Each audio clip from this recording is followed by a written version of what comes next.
Okay, good stuff. I'm going to get started. Good evening, everyone, and thank you for joining us today. My name is Will Smith, and I'm the president of LivePsych, Liverpool Student Psychiatry Society, and a fourth-year medical student at the University of Liverpool. A warm welcome to you all, and welcome back to some of you for the third instalment of our series, How to be an Anti-Racist Mental Health Researcher, entitled Survivor Researcher Perspectives, Unmasking the Black-White Mirror to Save Lives in the Mental Health System. For this series of events, we've partnered with the McPin Foundation and the Mental Health to bring you a talk a month, focusing on tackling racism in mental health research. We encourage both researchers and students alike, and of all levels, from undergraduate through to professor level, to feel comfortable in this space. This event is for everyone. We're constantly reviewing how we can best run these events throughout the series. As such, we greatly value all of your feedback in what is not a teaching process, but a learning process for all of us involved. Although the series title suggests an instructional nature, we recognise that these issues are complex, and hence we hope to provide considerations for mental health researchers rather than a bullet-pointed list. We would also like to acknowledge that, especially with the theme of tonight's event being a mirror, in many ways, our own organising committee reflects the power structures within mental health, something we will explore during this evening's event. As such, I will also invite my colleague Vanessa Pinfold, the co-founder and director of the McPin Foundation, to share with you the details of the organising committee and give an outline of what we hope to achieve before we hand over to our learned speakers this evening. Speaking tonight, we have Colin King and Doreen Joseph to speak about survivor research, the field of research reclaimed by people with lived experience of mental illness. We'll then turn to Akriti Mehta of King's College London and Stephen Jefferys from the Survivor Research Network to provide reflections on what Colin and Doreen have said during their presentations. We invite you all to join the discussion throughout with questions and comments, but I would ask that you keep yourselves on mute throughout. If you would like to speak or ask a question to either Colin King or Doreen Joseph based on the presentations they've given this evening, then please write a comment in the chat.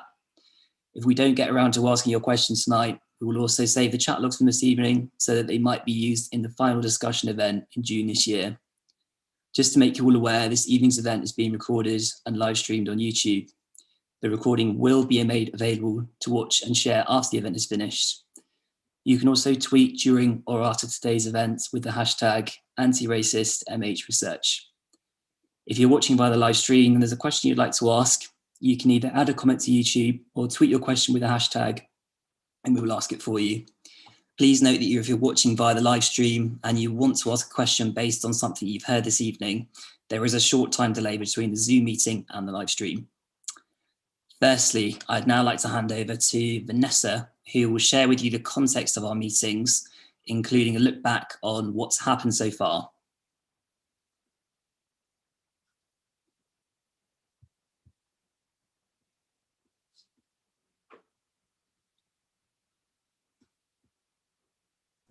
Sorry, just trying to unmute myself. Hello, everybody.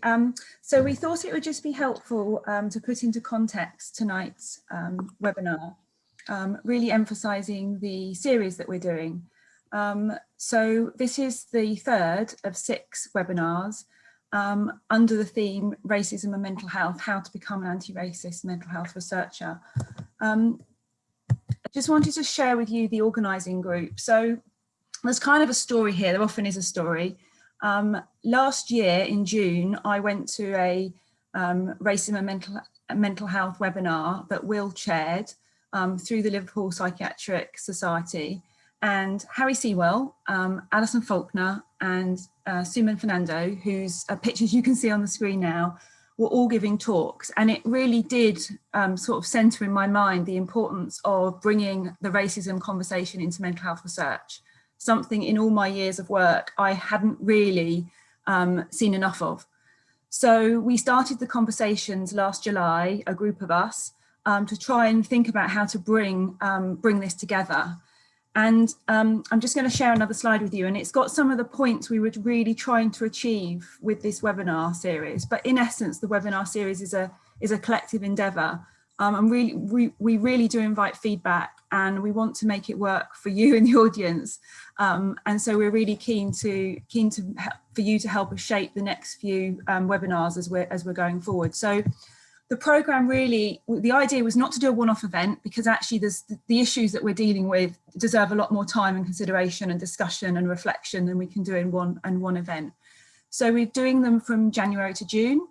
And the last point on this slide kind of acknowledges that we hope to bring all the learning together. So the conversations you're having in the chat, the presentations that are being provided by our speakers, all of that will be collated, and we're going to try and bring that together in June and have another platform to continue the conversations that we've been starting in these webinars. I think another thing to say is that expertise from experience is really, really fundamental in mental health research. Tonight it's a central theme with survivor knowledge, but it's something that we're trying to bring into all the webinars, so it runs right the way through the series. I think the other thing to say is we're really trying to invite speakers that cover a range of backgrounds. We search for sort of the old and the young, as it were, the professors and the emerging researchers. So we've paired PhD students and professors in some of the talks. But there's a real sense of diversity and the importance of racism and thinking about whiteness. That's going to be a theme that's covered tonight, but it's something that we're trying to bring into all of these talks. And it's a really, really important theme across the webinars to really take note, and for all of us to be thinking about our position in this space around race. The other thing to emphasize is that we're trying to invite organizations. So if you've got organizations that you think might be good to invite to hold in this space, in each of the webinars, we've been looking for an organization to reflect, because organizations are part of this change agenda. It's individuals and leaders within organizations, but organizations themselves that are holding a lot of power. So in each of the webinars, we've been asking an organisation to come and share some of the practice and their commitment for what they're doing for this change agenda around mental health research. There's a few other points on the slide. So, you know, we've got some resources to help people with self-education. And as I said, we really encourage the sharing of ideas through the chat. So just before we hand over to our speakers, just to say, if this is your first event, welcome. And slides and the videos from the previous series are on the website, and the link is there, and we'll post that in the chat. And I do encourage you to look at some of those. There's some really interesting and important points that, again, we want to come back to when we do our June event. And the framing of this, I suppose, it's the last point I want to centre on in terms of psychological safety. But I think, you know, what we're trying to say is this is a space for everybody. The focus is mental health research linked to change, which also brings in lots and lots of other issues. We can't always cover all the questions that you're asking, but we really are collating those. So there's a really strong commitment to learn together. And in terms of psychological safety, I think that when we're talking about mental health, it can always be difficult for some people. And when we're talking about race as well, we're really aware that this can be a tricky space. And I really want to give a big shout out to our speakers today. Because it goes without saying, it's quite a space to step into and to give talks into. So we're really, really grateful to Colin, to Doreen, to Akriti, and to Stephen for joining us tonight. And together we really are looking forward to learning together. Thank you. Vanessa, thank you very much for explaining all that for us. And now I'd like to turn our attention to our first speaker this evening, and that's Colin King. Let me introduce Colin to you all. Colin has spent 30 years as a survivor researcher and is the co-chair of the National Restriction NHS Group and PCREF. He also runs the Whiteness and Race Equality Research Network. You can read his full bio in the chat or on the Eventbrite page.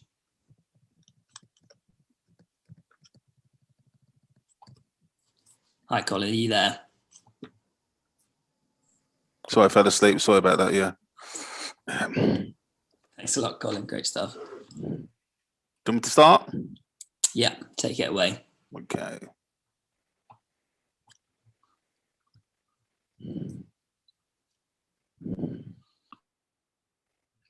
Can you all see that? Yeah, that's great.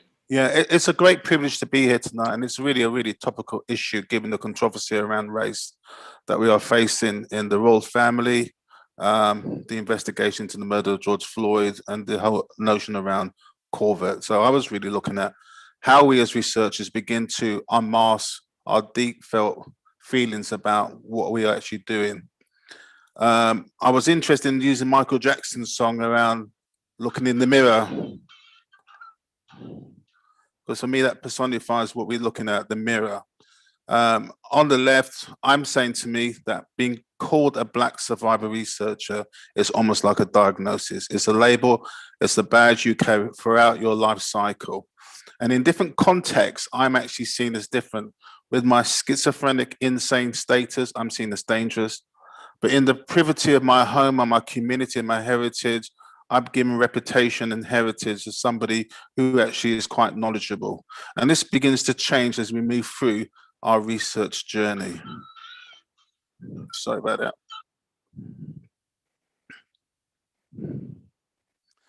So my heritage, my understanding of who I am as a so-called allegedly categorized Black survivor researcher is in the pre-production stage, which is affected by this notion of deprimania, which is a mental disorder devised by Cartwright in 1851, which is for people who ran away from slavery were brought back to be compliant, where we hear the white voice, but we hear the denial of the Black experience. We hear the translation of the oppression of the Black experience, but also the Black service survivor becomes colonized, affected, and impacted by a whiteness through the research process. For me particularly, I've felt this on an historical level on the left. Slavery has detached us from our silence. It has also reinforced a type of eugenics in educational, psychological, and psychological racism as a type of software that we don't unmask and deconstruct and understand. But for me personally, as a mental health so-called survivor who has been sectioned 4 times, had restraints, been violated, been in prison, been in mental health wards, it was a new type of slavery that I experienced in my transition. I then became an approved mental health prisoner. I had moved to the other side. And by moving to the other side, I had to decode a new type of whiteness, was in itself replicated the fallacy of a notion called mental disorder. Because what I saw was an environment, a space, a backstage, which Goffman says, which was totally illogical. And I was trying to understand this. I don't tell many people that I've given an MBE because it's not a lot of status when you lived in Brixton, so people could keep that quiet. And by giving the MBE, I wasn't giving back my ontological heritage or my epistemological heritage. Something has been taken away. And this is a really crucial debate about what race takes away is your research status, your mental status, but it gives you a diagnosis as an exchange. And in that, you become a survivor, a mental health survivor of a European misconception. So tonight, the challenge for us is how do we change not only the legal act, but how we perform as individuals and anti-racist researchers, challenging and breaking down this system. And for me, we have to have a clear idea about the definition of what race we're using. So for me, anti-racism research is a life journey. It's not 9 to 5, it's not academic. It's a challenge to the politicization and the racialized silence of the Black other through co-production. So here's a very famous definition of institutional racism. It's not Macpherson, it's not unwitting. It says to us, we have to look at how racism is informed by social, cultural, and the ways we think that have really important outcomes. And tonight we're going to focus on mental health. So for me, I am privileged to be a disciple of one of the most radical thinkers of postmodernist understanding of race, Frantz Fanon. And anybody who's training as a consultant psychiatrist, if they don't read this book, they should never be given a qualification. Because what Fanon is saying, that our heritage in terms of racism is located at the transitional spaces between slavery and anti-colonialism. And in those spaces, we seek emancipation from the psychological models of racism. We need to dismantle the systems that affect us. But I'm saying to everyone tonight, this is not a Black cause or problem. It's everybody here tonight working across borders, working across lines of race, diversity, etc. So I believe because of my dismantling of who I am, I have an unlived experience of my heritage and how it's recognized in anti-racist research. Just want to show you how this is illustrating this dichotomy in this relationship. Here's me talking. Can you turn up your volume, Colin? We can't hear that. We heard it before. Can't hear it at all. Very, very quietly. Okay, don't worry about it. I'll just talk it through. Is that okay? Sure. So one's me talking, and this is a guy here named Bill Forford. I don't know if you can hear this though. Very, very faint. No, you can't really hear it. Okay. Okay. I won't waste time going through that. This is the dichotomy. I'm talking as my experience as survivor. Bill's intellectualizing that experience from a white, middle-class, academic research experience. First person objectified for the third person. And this is the challenge, that how do we get to the shared mirror where we can actually appreciate this joint experience? So my problem is current anti-research seems to be involved in a particular type of trend if you look at mental health systems, particularly in the introduction of the new white paper. Research is based upon early interventions, improvement, and changing people's experiences, but not changing the system. A lot of the research that's taken out is about data that looks at the risk of mental disorder. And what's emerging is a new sort of pseudo science of race of the Black other. There's a new report being produced about the impact of COVID-19 on Black young people that replicates that pattern of the victimization of the Black male experience, rather than looking at what are the structures that are creating the experiences. Sometimes experiences are focused on qualifications. For me, my lived experience is often denied, deflected, and disowned. It has no scientific validity or credibility because it's labeled as lived. And hence my experience of working through these organizations.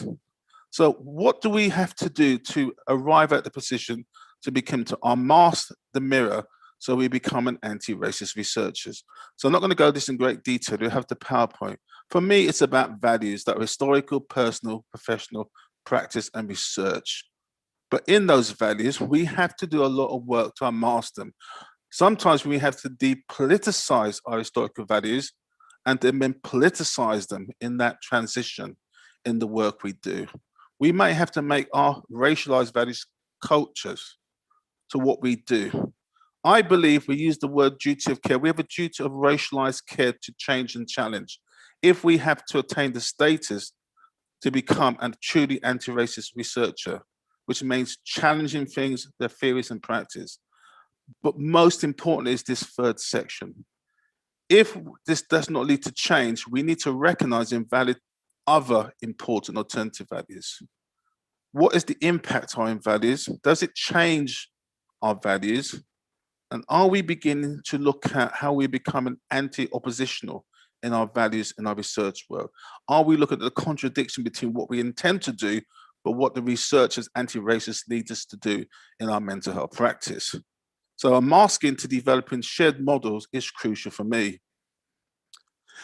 And on the right, lots of people now are moving to this important notion of interconnected ontological and epistemological approaches. This really means, how do we connect our different experiences to different types of integrated knowledge to apply to the complexity of race and how it's positioned? And so it's the Eurocentric of Kant, the Afrocentric of Fanon, who gives us the tool of unmasking ourselves.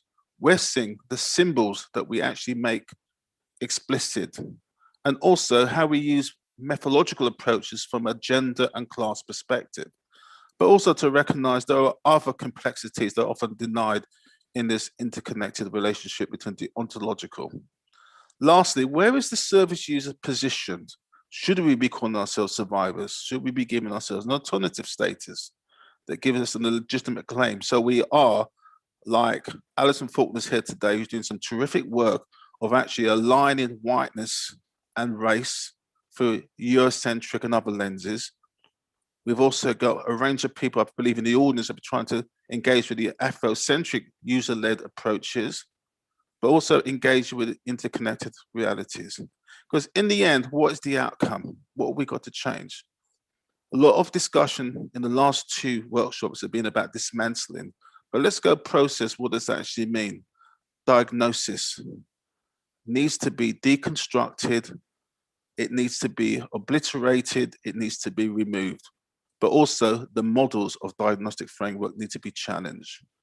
Also, the admission string procedure and how people are restrained in mental health, how they are criminalized, care plans of discharge. But my last thing tonight, that major concern about anti-racist research and something I've just written a position is the abolition of community treatment orders, which is the new deprimania in mental health research at this current time.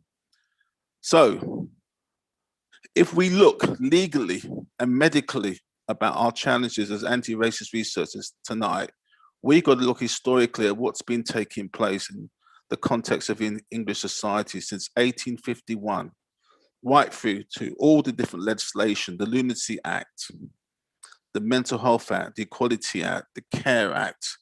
What are these legislations actually doing to the experience of people with diverse experience in mental health systems? So I'm actually focusing on the system. And in that, I'm going to just move on to the last part of my paper, which is the white paper, which is the most dangerous legislation implemented in English society in the last 200 years.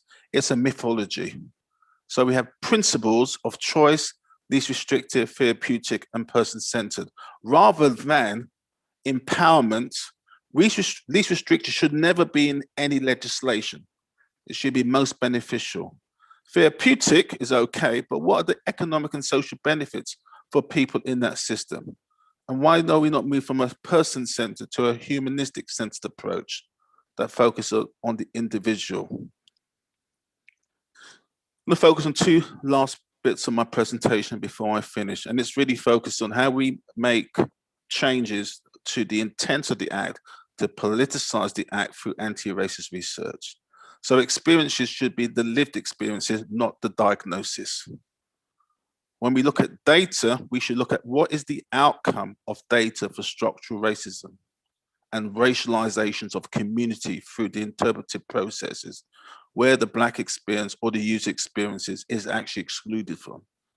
If we're looking at advocacy, we need to look at parity of lived models. My Afrocentric experience, the gender, the class, the epistemology of the lived experiences should have parity with other experiences in that translation in a cultural advocacy. If we're looking at workforce and competencies, we need to challenge people about their ability to interpret Eurocentric models to be the ability to represent diversity of the experience of people in this so-called mental health system. 2 amazing projects are taking place. There is the Parents and Carers Race Equality Group and Equality's Mental Health Practice. And hopefully, I'm trying to big up 2 people who are doing some fantastic work. Jackie Dyer, Malik, and Professor Sasha Handram, who are doing some real work. And what they're trying to do, which really is a unique concept in the history of mental health practice and anti-racist work, is redistribution of power to communities. That's not financial and economic, that's cultural and that's epistemological power that informs practices from the outside. And in that, any review should be looked at the equality of power with mental health practitioners. And if we begin to look at the changes in researches to change lives of Black community, we need to challenge some of the poisonous, devastating definitions that are emerging in the white paper about stronger detention criteria. And we need to look at what's the risk to the death of Black men and other communities, given that we've lost a generation of Black men, which I think is going to be talked about more specifically and painfully in the next presentation. But it's led to the emergence of the Senate law this year, the huge number of Black people that have been constrained physically. I've been through the process. It is the worst form of slavery, to be pinned to the floor and to lose your whole humanity and your emotional dignity. But the Act is a deception, because what it tells you, it assumes you have more legal responsibilities under the Act.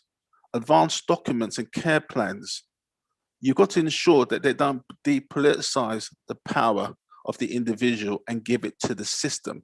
is something we need to destroy and begin to look at new alternative changes. Nominated person should be able to have the capacity to offer alternative theories and models of liberation. Colin, you've got 5 more minutes. Fantastic. I've got one more left. Thanks, Will. This one here, I'm sorry, this is my religious mission to get rid of community treatment order as the new form of defamation, which means that you can be put under Section 3 and then asked to take medication in the community. Just set up a petition, and I really want this abolished. But also, this point here is the interface between different legislations. But we must turn it around conversely to actually say, is this system, does it have the capacity to emancipate us for our lived experience? Last slide. These are my 2 young kids who I can't stand because they support Man United and Arsenal. And they're one of the biggest sellouts I've ever met in my life. And I've been trying to convert them. But I often say to them, they are anti-racist researchers. It's a life cycle mission. But also they need to look at a narrative that fits their lived world rather than trying to fit into a description that's unrelated to their reality. How do we recognize all experiences that are lived, irrespective of your position? Tonight, the challenge for us is working within and across borders to look at race equality impact.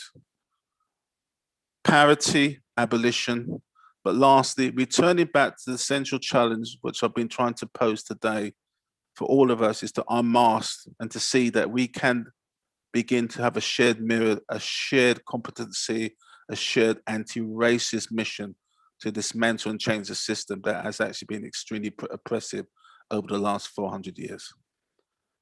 Thank you very much. Colin, that was great. Thank you very much. Some really powerful points there. The videos that are in your presentation, we're going to share the presentation rounds. If you do want to watch those, they'll be available to watch on Colin's slides. I believe the same video has also been posted today on social media as well. So those are out there as well, Colin, as far as I'm aware, but thank you very much for that. That was brilliant. If you have any questions for Colin based on the points raised in his presentation, then do feel free to write them in the chat box. But next, I'd like to hand over to our second speaker, which is Doreen Joseph.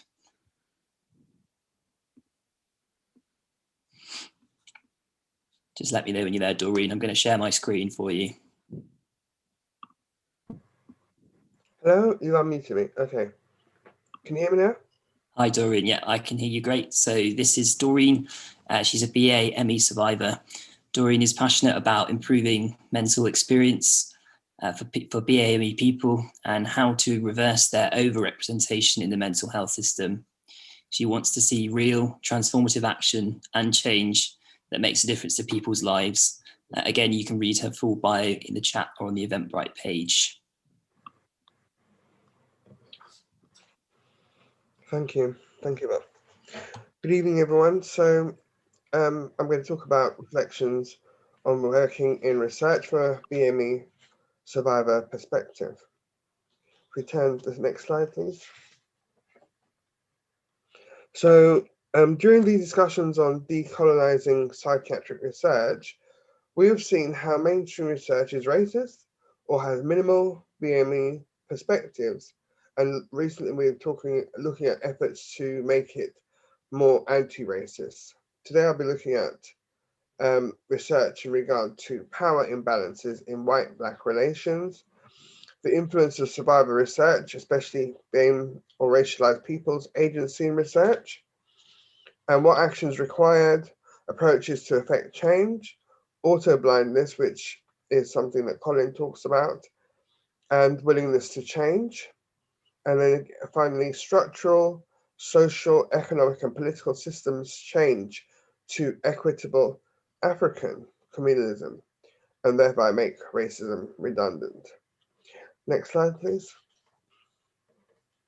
So, why are we here again?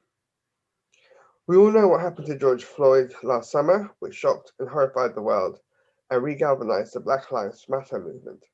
And reaction responses like these webinars emerged to try and address the prickly issue of racism and its deadly consequences. I ask, why are we here again? Because he was not the first nor last to be killed by racist perpetrators. In the UK, Mark Duggan, David Rocky Bennett, Stephen Lawrence, Damiana Taylor, Sean Rick, to name a few.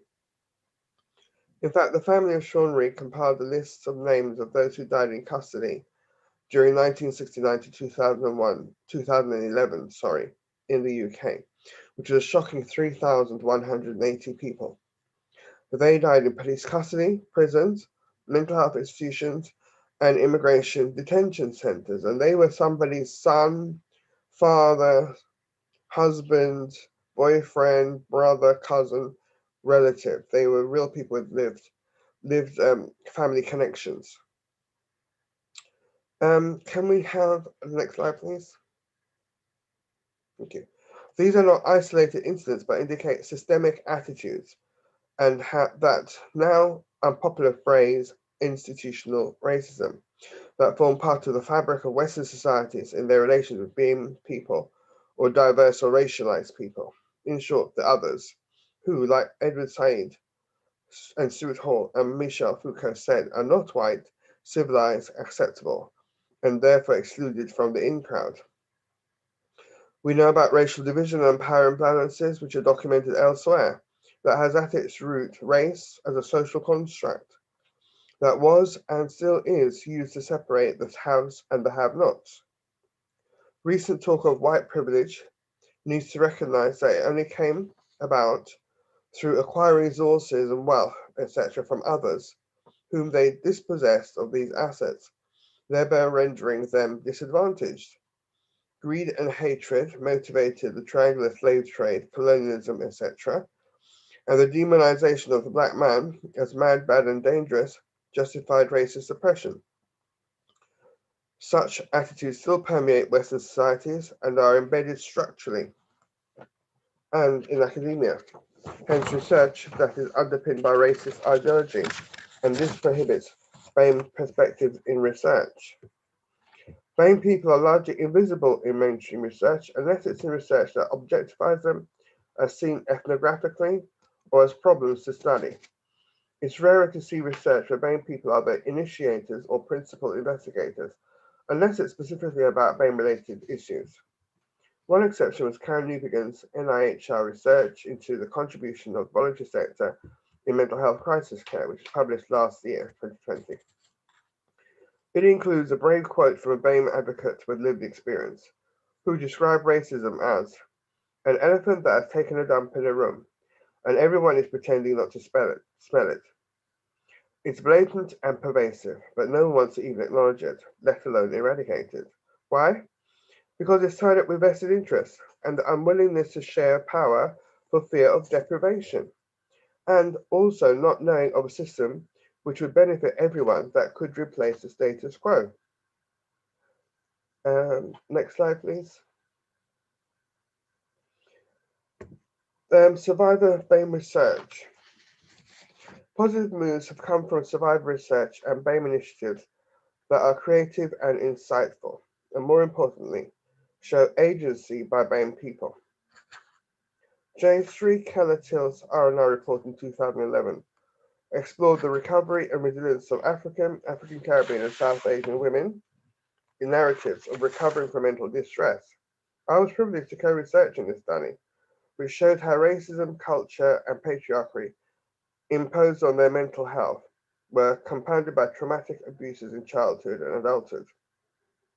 I had hoped that such powerful narratives would influence and change how inpatients were treated, but was disappointed to find that my own lived experience in 2012 was as bad as my first in 1990 when I was diagnosed with schizophrenia. It was only my inpatient experience in 1995 that was so different because it was being person-centered and holistic. This is why I'm able to believe that changing perceptions, attitudes, and behavior is possible. My hope was rekindled. And it's all about being relational and equal. It's not just about ticking a box or medication. Black lives don't have to be lost in the mental health system due to racism. When Paul Gray and I co-lecture at Queen Mary's University, on service users' views and voices to transcultural psychiatry postgrad students, we show how changing perceptions about Black patients, viewing them as valuable and equal human beings, holistically, who have skills, assets, knowledge, and experience, would be able to recover well and thrive if professionals adopt caring and compassionate attitudes towards them. Inject a bit of tender loving Christ, I say, into treatment and support. Paul and I are not defined by our race or lived experience. We both have businesses, ministries, and advocate positive change through training and other outputs like music and books. And I have a series of books called Perfect Circles that talk about faith, and I talk about mental health, and I talk about life in general. More recently, I've been delivering EDI training, equality, diversity, inclusion training, to NIHR, which is National Institute for Health Research, and NetCC, where I'm a PPI rep on a couple of research panels. They are proactively trying to be more diverse and inclusive at all levels. Case in point is the newly NIHR-funded BAME research led by Kambui and Rashan Rooney et al., called Experience-Based Investigation and Co-Design of Approaches to Prevent and Reduce Mental Health Act Use, COPACT for short. Through innovative and creative methodology, we aim to facilitate BAME participants to show their stories through photo voice, and so provide understanding of what it would take to prevent detention under the Mental Health Act. They are agents shaping the direction of the mental health system, thereby continuing the influence of survivor research. Co-creation, co-design, co-production return power and autonomy to people deemed infantile and incapable due to mental illness by those who charge to care for them. Can you do my last slide, please? But whilst this is a positive step, the onus should not be left on being BAME people alone to find solutions to eradicate racism. White people, professionals, psychiatrists, academics, and researchers need to examine themselves for what Colin King, Anna Bergowitz, and Fulford call auto-blindness in their article Hall of Mirrors. They need to really see how their whiteness and privilege worldview of themselves affects how they perceive and therefore interact with others, in this case Black patients.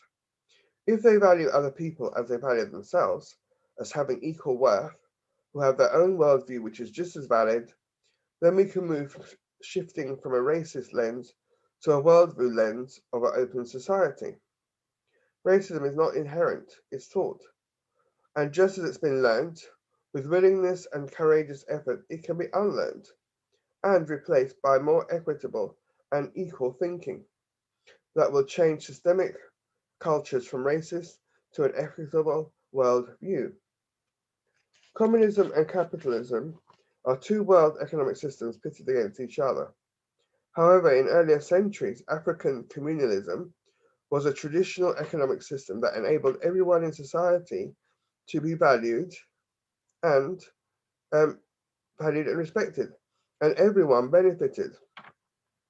The problem with current ideas on equality is that white people fear that by sharing power, they will lose their acquired privilege and suffer deprivation. But this does not necessarily have to be the case. If greed and hatred were less of a driver and social conscience kicked in, where altruism and fairness were the leading lights, then it could be a win-win for everyone. We all live on the same planet, and there is enough resources for everyone.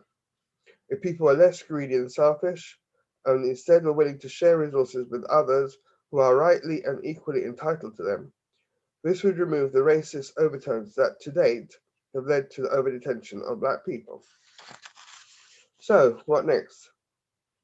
After the noise, agitation, and discomfort that have generated such discussions around decolonizing psychiatric research has died down, what is going to happen? Will it return to the status quo? Or will talk, rhetoric, and emotion turn into actual action? How does or will research proactively demonstrate this? It behoves white as well as BAME people to proactively confront attitudes, be brave enough to step out of comfort zones, and work towards changing research, practice, policies, and so forth to achieve a rebalanced power structure that benefits everyone. Then we will make racism redundant. Thank you.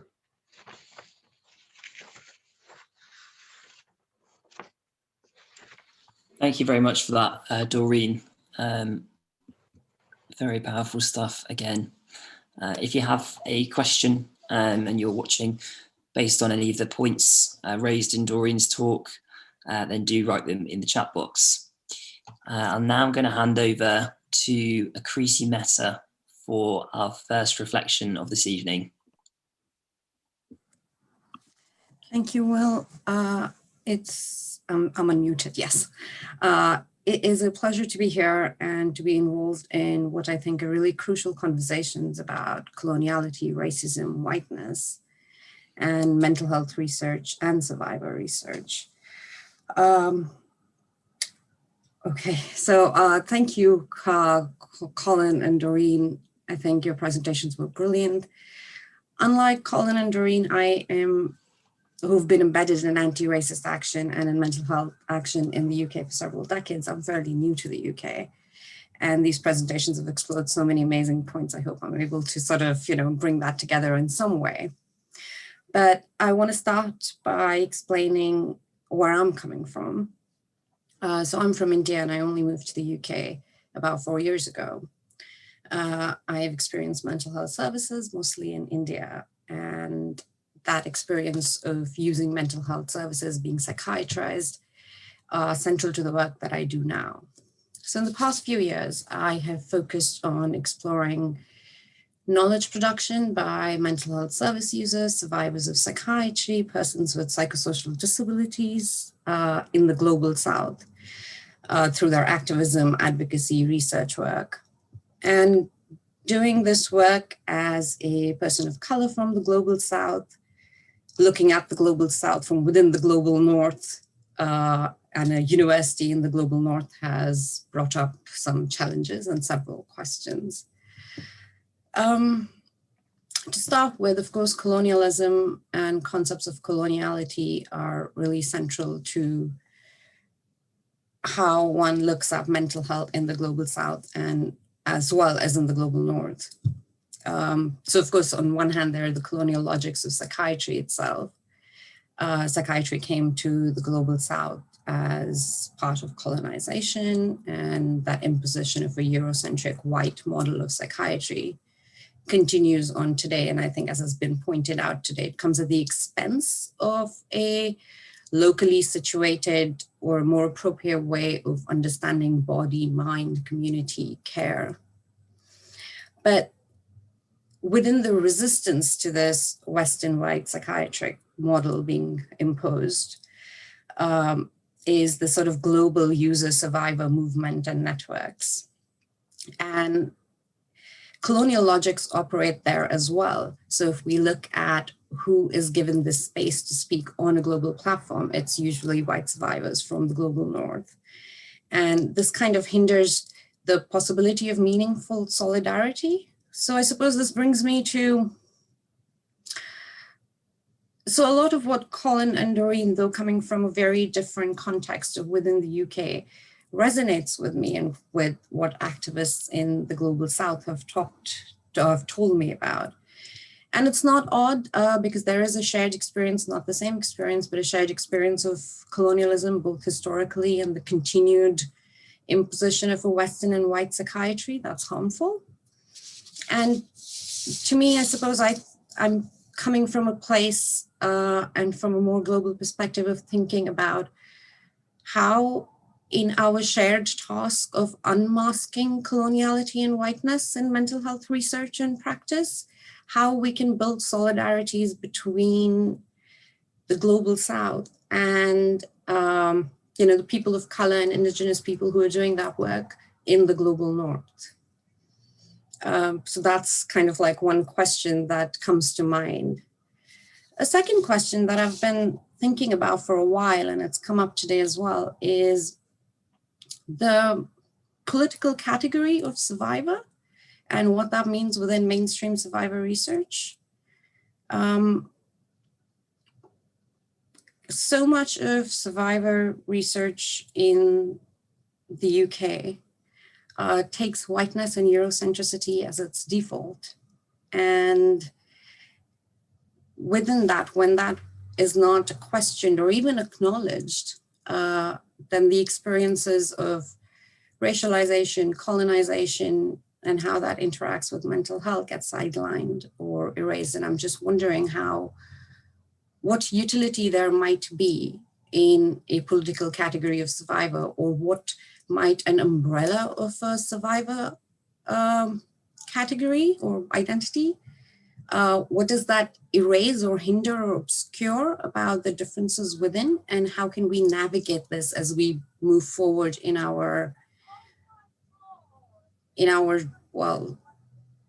desire to decolonize mental health research, but also decolonize survivor research. And I'm going to stop there for now. That's great, Akriti. Thank you very much. I'm sorry I didn't read your bio out there, but that's in the chat for everyone. I'm now going to hand over to Stephen Jefferys, who is a survivor researcher and coordinator at Sure Search and the Survivor Research Network, for his reflection.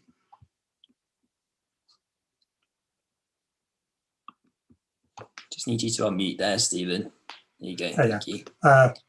Thanks, and thanks to the speakers so far this evening. Yeah, I'm kind of primarily speaking from the Survivor Researcher Network here. And the Survivor Researcher Network, or SRN as it's often abbreviated, it has its roots in the struggles against coercive aspects of psychiatry and the medical model of mental health, and has kind of challenged those kind of hierarchies of evidence, arguing that knowledge from first-hand experience enriches research and knowledge about mental health, and also making the point that the kind of Western psychiatric knowledge is only one form of knowledge about mental health,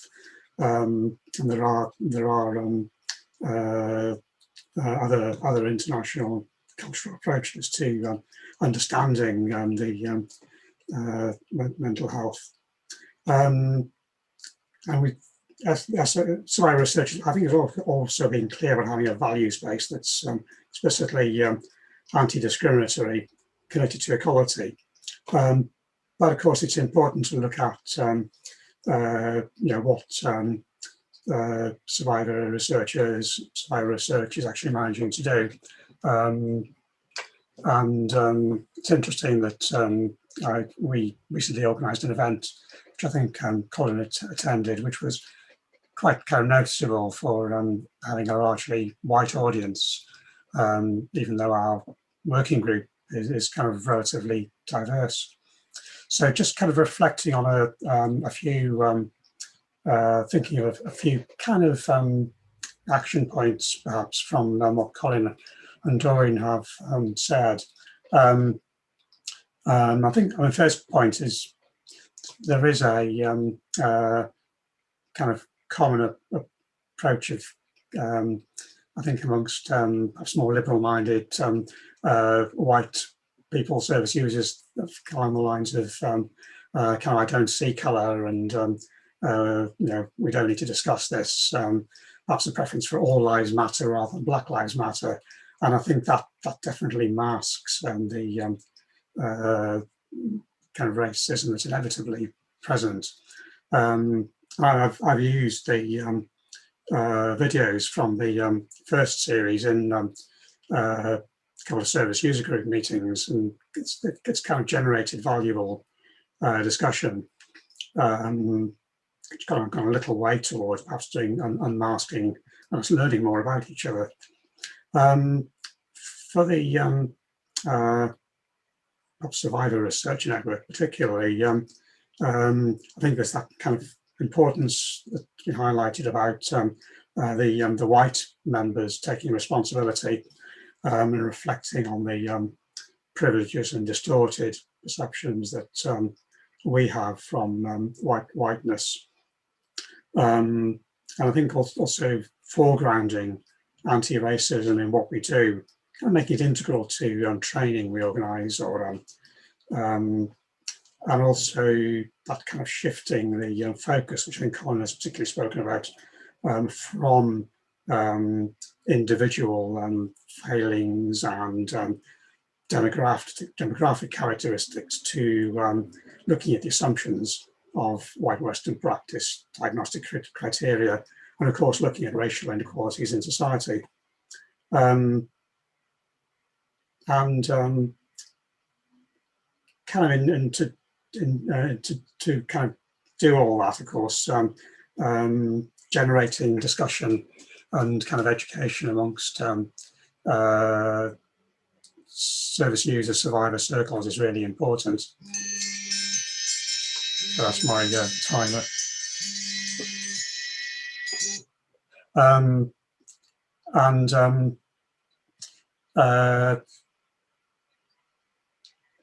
Yeah, kind of creating kind of space for those discussions. So we're kind of building confidence and knowledge to or argue within the research world, because it can be so easy to find that we get kind of co-opted into other people's research. Final point, I'm conscious of my time now, or thing we can take on board, of course, is the importance of intersectional approaches to mental health, and the way in which layers of discrimination can impact upon people. And hopefully the SRM can perhaps play some role in linking people up and linking researchers up who are doing important things in different areas. So just thinking of a kind of question, I suppose a general one would be what Colin and Doreen think perhaps service user networks can do better in this area, but perhaps also how we can best kind of facilitate those kind of constructive and often difficult conversations in groups and meetings that do unmask racism. Thanks. Thank you, Stephen. And thank you to everyone who's spoken so far. It's been really great to hear what you've all said, and really interesting to hear both of your reflections too. We're now going to take questions for Colin and Doreen. If you have a question that you'd like to ask about any of the issues that they've raised, do write it in the chat box and we'll try to get through as many as we can. I'm going to start off with a question that Akriti has raised in her reflection. So she was asking, and this is to both of you, how can we move forward with survivor research and form alliances with global South communities if our concept of survivor is fundamentally white? So Doreen and Colin, are you there? Yep, there. So it's how can we move forward with survivor research and form alliances with global South communities if our concept of survivor is fundamentally white? Okay, I'll try and start that. I think there's a misconception about how we're using whiteness as a generic, generalized, unified term, but having the potential for diversity. And I was saying that we all have a responsibility to look ourselves individually in terms of interconnected realities. But in terms of formation of the question, I don't like user-led research as a category. So that's the first thing I would remove to give us greater status and respect and equality. I also think I'm going to so many conferences when I'm working with the Global South, and I'm actually looking at what it is to work, to share power, to actually look at what a shared unmasking mirror would actually mean for people with lived experiences as well. But also for that to happen, they need to unmask and share their lived experiences as well. Whether they be a clinician or whether they be a practice or a consultant, in all sorts of positions, we need to really share what is this joint reality that can bring us together to be more effective in co-production, co-learning, and collaboration. But lastly, that must be influenced by how we're going to dismantle the system that is not only anti-racist, but is actually a redefined equality model in which mental health moves towards the well-being perspective of the CARE Act of 2014. So I'm going to lots of meetings now. I also think we need to have joint forums, joint meetings, joint conferences. We need to have a unified, integrated approach. I said, where it involves the epistemology of knowledge, so it's shared. So we go in there with the equality of power. Thank you, Colin. Doreen, have you got any? Just need to unmute you there. Can you hear me now? Yes. Just to say, survivor is not necessarily a white concept. Survivor is a human concept. You survive something has been traumatic, something that has had your life in danger. And when we apply that to ourselves, myself as a Black woman who has been given ECT, diagnosed with schizophrenia, I don't know how many times, but it was a few times. And then diagnosed paranoid schizophrenia when I was actually going through mental distress or something that were in circumstances outside of my control, my finances, my home, all sorts of things. But then I was lumped in with the diagnosis of schizophrenia and gone through inpatient experiences. The first one is ECT, the third one was an assessment in 2012. But the experience, apart from one or two really exceptional members of staff, nurses, who were angels as far as I was concerned, sent to protect me, the experience of being in a warden-controlled environment, treated like cattle, lining up for food, lining up for medication, people hurting themselves and not being held back and cared for. All of this stuff dehumanized. To survive that, survive not only the mental distress of what you're going through, but actually the institution where you are supposed to be cared for and given holistic and therapeutic treatment, which was not available. That is also to survive that and come back and be ready to fight. This is why I fight on this side so that other people don't have to go into that experience to have it change. And I have grandchildren and I don't want them to be having to experience something like that as they grow older. As I said, the experience I had in 1995, I was in hospital for a year with perinatal mental health. My children's lives were at risk because of my mental health and I had to be sectioned.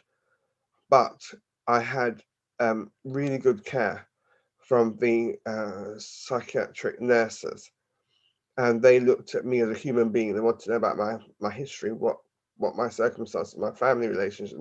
They orchestrated so that my children could come and visit in the social work department. I could see them. And then also the baby was still she was only a few months, 4 months old when I got really sick. And the next time I saw her, she was 13 months old. So I had all that time and I was missing her, obviously, as you do maternally. But they organized for her to get christened on the chapel of the hospital. They went and they did exceptional things. So I know that staff are people as well.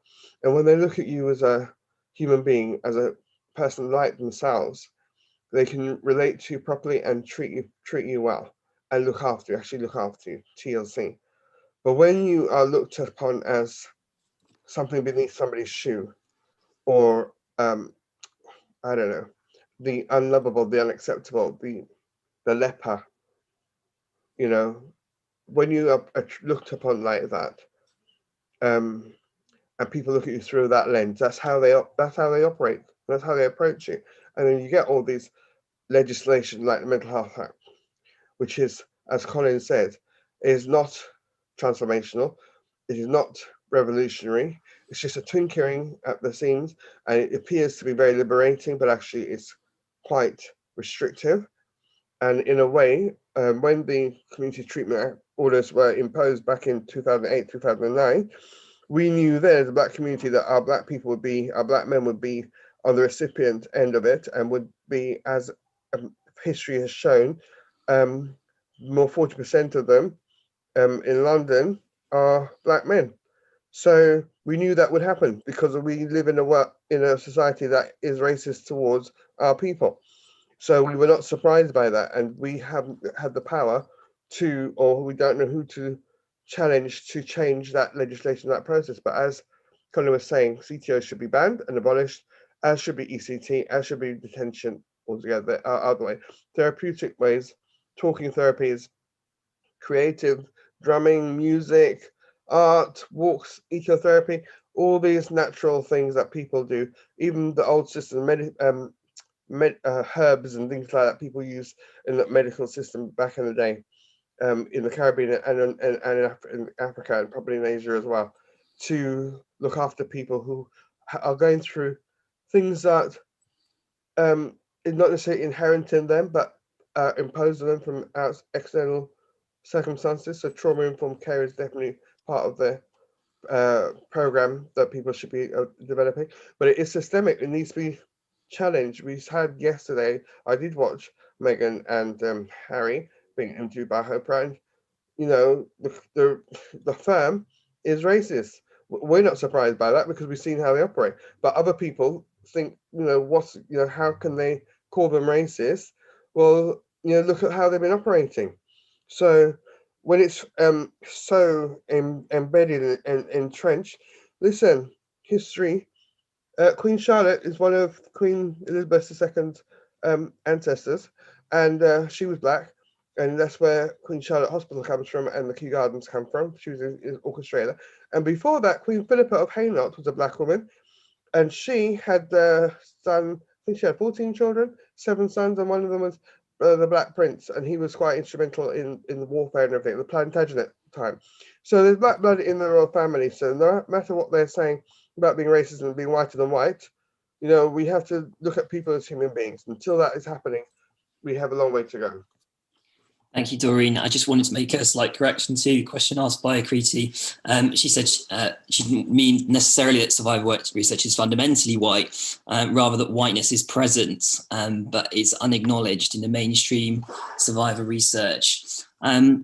Also, a point that Akriti raised on the topic of survivor research was about the term as a political category and an umbrella, and what does that obscure in terms of the research, and how we can navigate that going forward.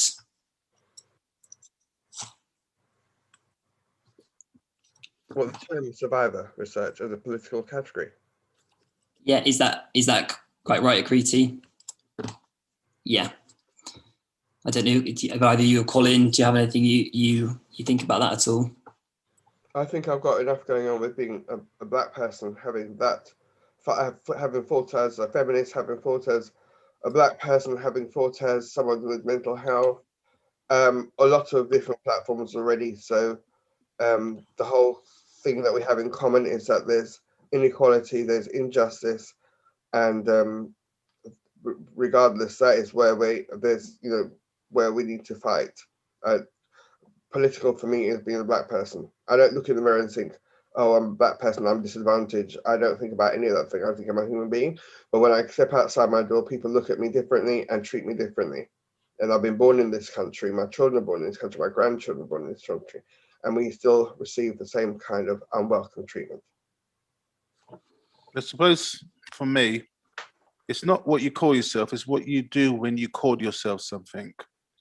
So I don't like survivor research because it doesn't give us an equitable standing with alternative models. It gives the impression that we're coming from a deficit position, a reaction to the abuse of the mental health system from an intellectual, micro and macro level.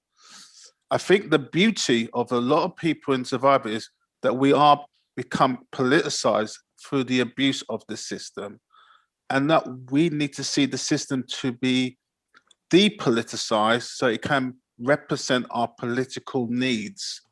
Because the mental health system is not just about cultural, social, economic model. It's about political needs, because the mental health system is a form of containment. If you take a Marxist perspective, it actually is a form of compliance. So if we come together and we are asking for everybody who is practicing mental health in the system as trainees need to have a political advocacy, cultural competency model, that they are there for the people that they work with, not the system that maintains the bureaucracy in which their identity is actually hidden. And that's where I think mutually we should actually be coming together and politicize the implications, whether it be race, gender, or class, in terms of the movement, and challenging it together. And if anti-racist research is going to be effective, it needs to be politicized in every model that we use, a service model, an assessment model, a care model, because mental health is a commercial neoliberal model that needs to be dismantled. And if you're actually for services, you're being assessed through a cost-effective approach. That's a politicized model that we need to actually dismantle to come together.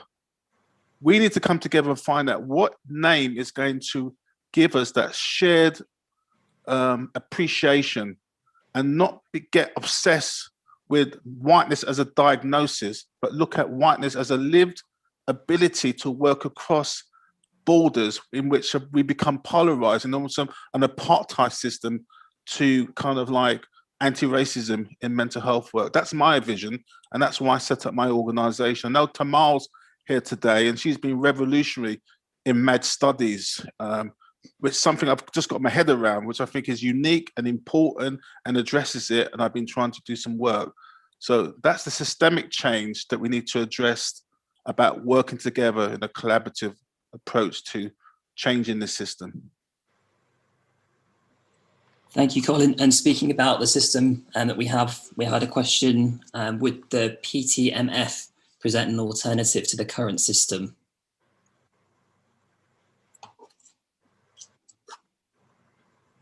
What's the PTF, sorry? It's the PTMF. I'm not sure what that... Hi, it's the Power Threat Meaning Framework, and it was developed by psychologists such as Lucy Johnston and Joe. It's been quite well publicized on Twitter, and yeah, Power Threat Meaning Framework. I'll just put it in the chat, and I'll find a link to it. Perhaps there's something, unless, Doreen, is there anything you want to say about that? Perhaps we can come back to that and take another question. Well, I've never heard of it before, but from what I can just gather from the title, Power Threat Meaning Framework. So who holds the power currently is Eurocentric. It wasn't always so. There was a time when African people held sway in the wilds, but way back as ancient Egypt back in the day. Threat of who are the threats? Who are the power people threatened by? Who is deemed to be a threat? And that is also coming from the Eurocentric point of view, because we don't see ourselves, black people, we don't see ourselves as a threat. We just see ourselves as human beings entitled to equal resources. And meaning, is that about perceptions? I don't know. And then I would have to have more explanation of what they actually mean. And again, it's interesting to see that it's coming from a psychologist who have been trained in psychology and mental health perspective. So it's still not an alternative. It's still within the mental health framework. Great, thank you, Doreen. Maybe that's something we can come back to with a little more explanation, possibly in the time. We've had a question here. I know you raised this point, Colin, about CTOs. What would an alternative to CTOs look like? See, that's a really difficult question. I know who answered it. It's trying to show me up tonight, and I'll get them back later on. When Sir Simon Wesley was doing his consultation about the Mental Health Act, I said the whole thing should be abolished, and we should be looking at the Care Act 2014, because the Care Act makes references to the well-being of the individual. And if you have a mental health act that starts off with a definition of mental disorder and you're looking for a disease of the mind, that's a criminalization of human dignity to look at that. Community treatment orders suggest to me that something systematically has gone wrong at the first stage of assessment and admission that needs to be sorted out. So the care management relationships, that's when an individual gets in to become assessment, that needs to come from a human rights perspective, that nobody who is admitted to hospital should stay longer than a certain period of time. And there should be, and I think Alison mentioned this quite a few weeks ago, there should be suitable therapeutic services that reflect the heritage and the cultural needs of the individual to be put in. Because what community treatments reflect is the lack of a truly holistic community approaches to service development. And this is what Fanon was trying to preach in his post-colonial message about mental health. You only get rid of mental health if people have the appropriate economic and social support and provisions. So what should be in that place is that they should stop investing this £320 million that's coming through from the National Health Service long-term plan that's going into the administration and invest in civil rights, co-production, community services. Where I live in Brixton, mental health services is McDonald's now because there's nothing at all. So if you have a so-called mental disorder, you'll have to go to hospital. And that's the major question. It's not actually looking at alternative legalization or medical care. It's looking at the resources that we need to build in the community. And this is where Malik in the Wandsworth model is actually trying to develop what they called community hubs, which I think is the most promising alternative community treatment orders.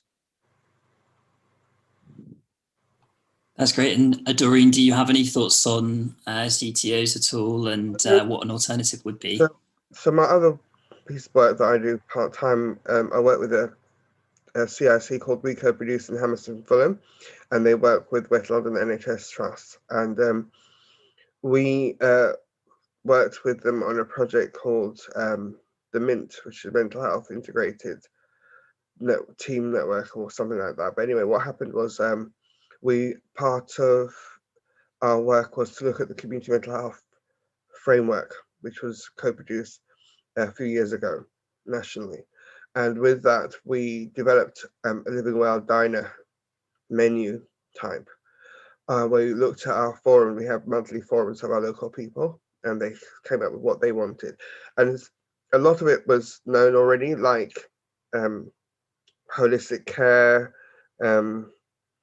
culturally appropriate services, crisis cafes, things like that. And we put it into a menu, and so available to see on the We Co-Produce website. And really, it was putting the resources back into the community, as Colin was saying. A lot when I came back into the community back in 1998, I think it was. I had a period away. There was there were day centres for people who had mental health issues, and for me it was really very useful because it helped me find myself again and to get my confidence back, and not to be around people who didn't judge me and shun me, because I lost a lot of friends who decided because I'm mentally ill and for other reasons that they didn't want to have anything to do with me. The Lord gave me good family and friends who kept in touch and helped to build me up. But this is where the money that's been taken away from the day centres and other community resources, and it's been, I don't know, the NHS hasn't got much money, but they've been streamlining it and putting it into legislation and to CTOs and things. How they use that money to rebuild and build up the community resources. There are organisations, look, we have the homelessness situation. There are community organisations and churches and faith groups and businesses that support people who are homeless, and with food, clothing, all that kind of stuff. And even with the food banks that the shops get the customers donate towards and support. The community had a lot of resources and a lot of willing hands, and a lot of willing people will help to support people. Where we have to remember that we have the stigma of mental health. People still have this bogeyman mad, bad and dangerous, scary, knife-wielding mad person. People still have that stigma. It's still, no matter what we've been trying to do to destigmatize it, it's still prevalent. But have people to accept that everyone has some sort of time when they need some support, mental distress, however mild or severe it is, and people can be part of that journey to help somebody through and make it more human and make it more caring. Look at the resources in the community. People are there willing and they can help. They don't need to have to go to such drastic measures, unless, of course, it's part of the racist system where containing people and locking people up. So that's where we're at. That's not where we want to be. Great, thanks a lot, Doreen. The next question we've got is directed at Colin. The question is, Colin, who is your role model, and does the kind of mental health, equality and diversity you're talking about revisit anywhere in the world? Who's my role model? And I have to say it's my mum, because there's a generation, a hierarchy of people that arrived in this country that have survived the worst form, I think, of structural racism. And I look at my mum's ability to be not compliant, but have a duality, a complexity, where she's revealing an identity in a way which I come nowhere near. I am still angry. And anybody knows me, I'm at meetings, I cry, get angry. But then I need to look at, in terms of people that are around me, I think Alison's my role model, Alison Faulkner, who I've seen grow from somebody who's really trying to address one of the most difficult struggles about who we are, what we are, and what makes us who we are through our anti-racist engagement with this notion called whiteness. Can I just say about whiteness in terms of role model? Whiteness affects everyone. And it's a concept which we need to reverse beyond privilege to have the privilege to talk about being white. And I think we need to get beyond that kind of like that barrier, which I'm trying to do in the whiteness race equality work. Just like we are forced to talk about blackness, they are constructive realities that are racialized. They're not exclusive. So talking about racialization for me is talking about how we make sense of race to get to a post-racial positioning.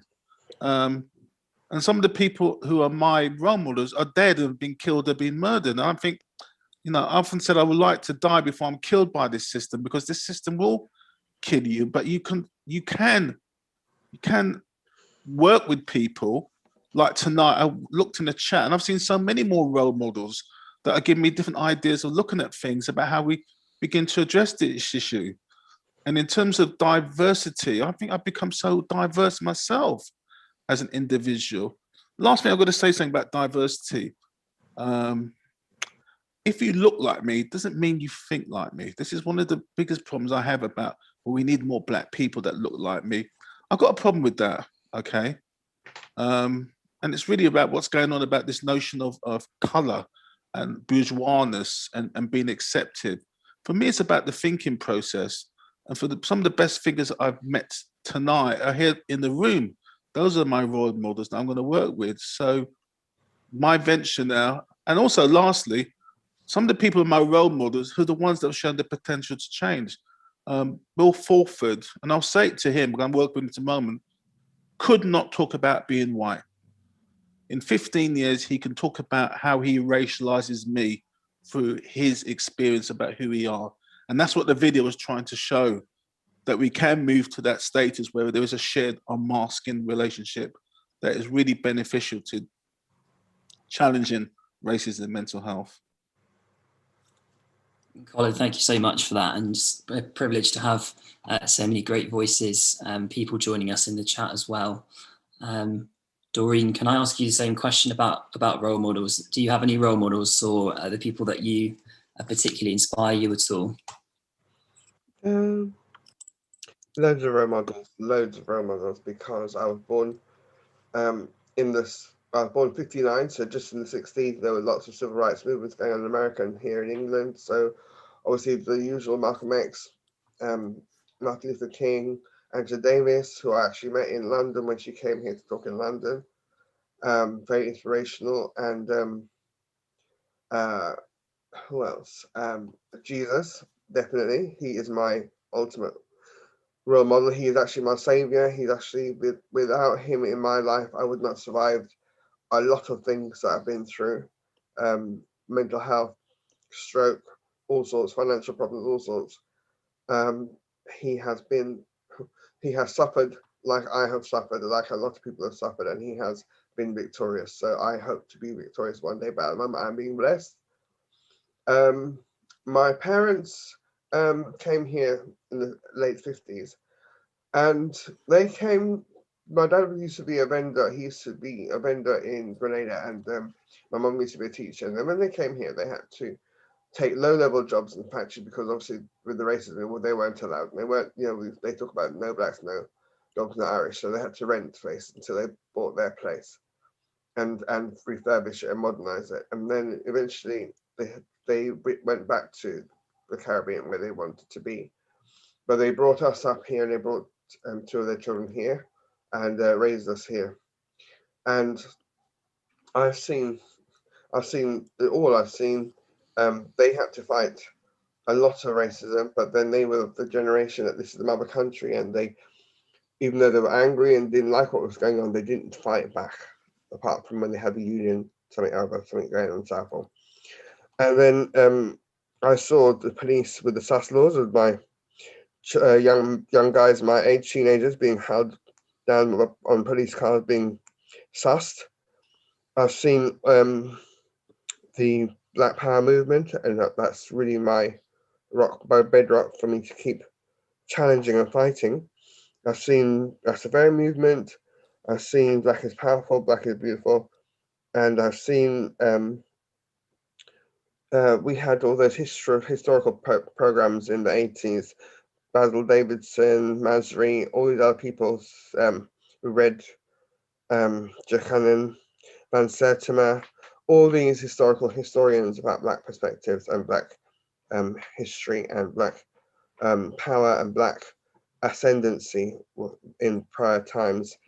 These are the foundations. Change has got to come. What's his name?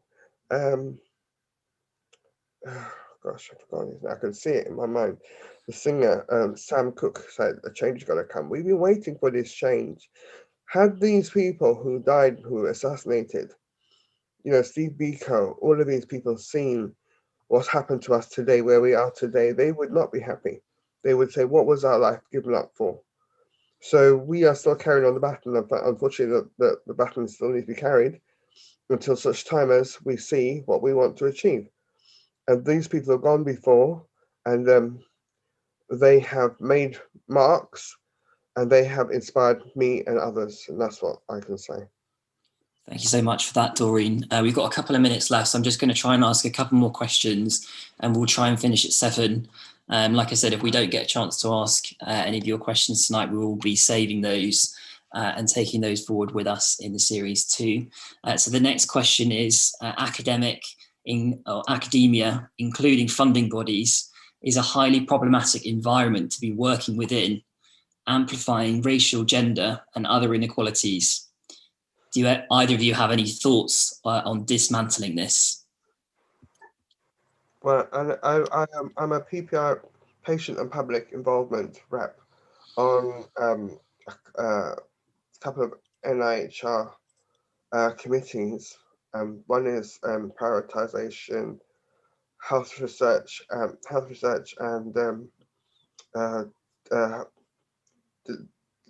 delivery, social care research as well, and funding committee. And the other one is a patient and public involvement reference group, and they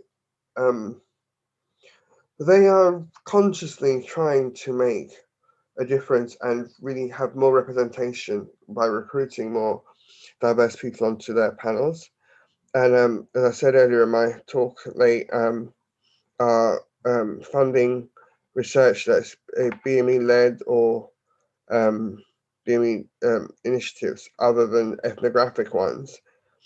They're making a start. It's a start. It's a long way to go, and but they have to also look at how they attract people who are diverse into research and into the governance of research and the whole process, and how welcoming people are to them, how supportive, and not treat people as though they come from a deficit model, that they have nothing to offer and they need to be trained up. People come with lots of skills and assets and knowledge, and can be very insightful and inspirational to the academia and to the research body. So it's a process. They are making inroads, but it's about willingness to relate to people on an equal basis to make that step. People are, some people are frightened and they're unsure, and this makes them uncomfortable, all that kind of stuff. We're aware of that, but we're all human.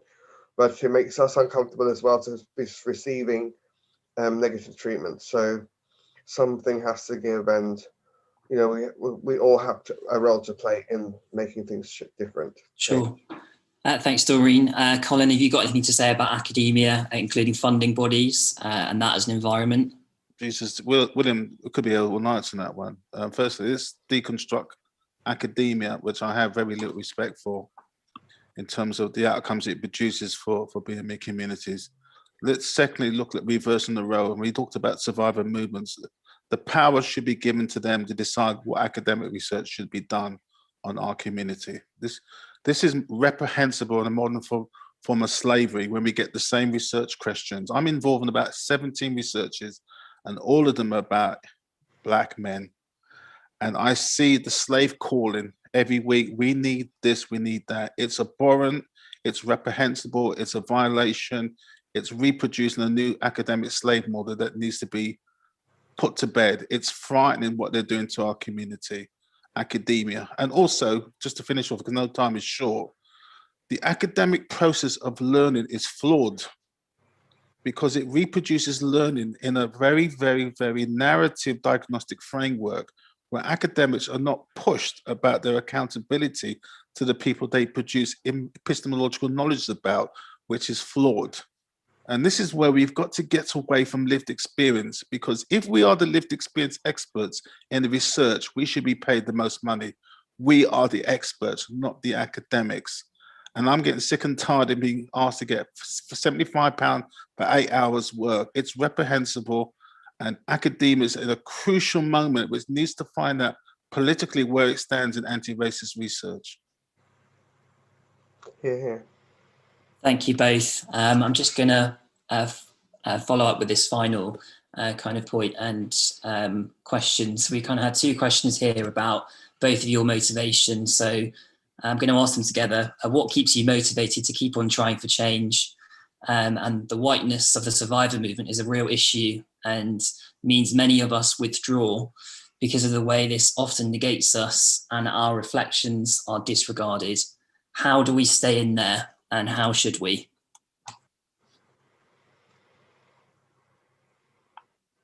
Well, as I said earlier on, it's not, the onus shouldn't be on Black people alone to solve the problem. It's not the problem of racism. The racism is not our problem. We didn't start it. We didn't invent it.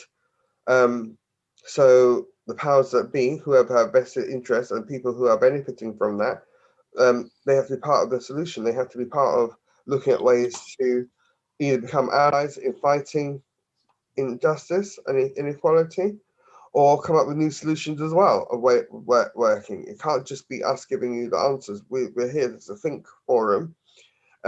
People come up with different brainstorming ideas, looking at history, what's worked in history. As I said, I talked about African communalism, that's worth looking up. And, really, it's really being prepared to share power. We've had history where people had to fight to get power, and people are born to violence. And we've had Gandhi, and he had the peace movement. But unless people are willing to go halfway, more than halfway, to make a change and looking at themselves as well, how can they help? How can they be different? And have honest conversations with themselves and with like-minded people, whether they be similar white people themselves or Black people or brown people, whoever, but have a humanity type conversation unless you're prepared to do that, you have to be able to step out your comfort zone and make that first step and commitment. Colin, do you have any thoughts on that, about your motivation to keep on trying for change, and how do we stay in there, and how should we? Well, my motivation is to work across the colour line for greater equality for all people, but look at those more marginalised groups. My motivation is that my two sons won't go through. I mean, both of them had mental problems. They felt suicide. They felt low.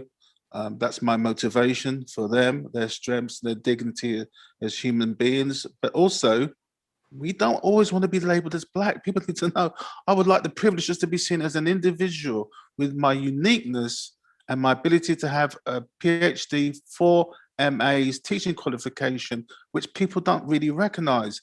I come with this characteristic of a Black survivor research, which is a pathology of a conjecture, which is not me. But academia means I have to build in it, to fill it, to respond to it. And I think that's a parallel for whiteness, that we are moving in a dangerous escalator, polarizing our differences, rather than what Gilroy says in his book around bringing camps together to work together. I have lots of faith. I am really motivated by the great changes I see in the parallel from the civil rights movement and the number of white people that are out in the civil rights movement.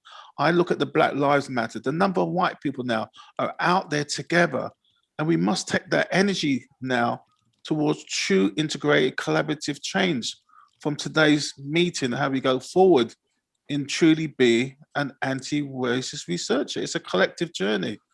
And people, lastly, will move at different stages. This is the problem. We can't all move at the same stage. We'll make different individual changes, and to recognize that that's empowerment from my motivation to stay alive. I want to retire because I'm really tired. I haven't seen this promised land. I don't get thing, but to me, the motivation to see that we are moving, and I think there has been change in individuals, in groups and collectives, and a desire to really address some of these issues. And I think I'll give address to Vanessa and to you, Will, and people organising it. This is the change that we need to have, but it must be motivated by change in action and saving people's lives. Colin, thank you so much for that. And thank you to everyone today for being part of the discussion, both on Zoom and for those watching via the live stream. A special thank you once again to yourself, Colin, and Doreen, Akriti and Stephen for all of your thoughts and comments during this evening. We will be sharing the recordings from today's session with you all very shortly.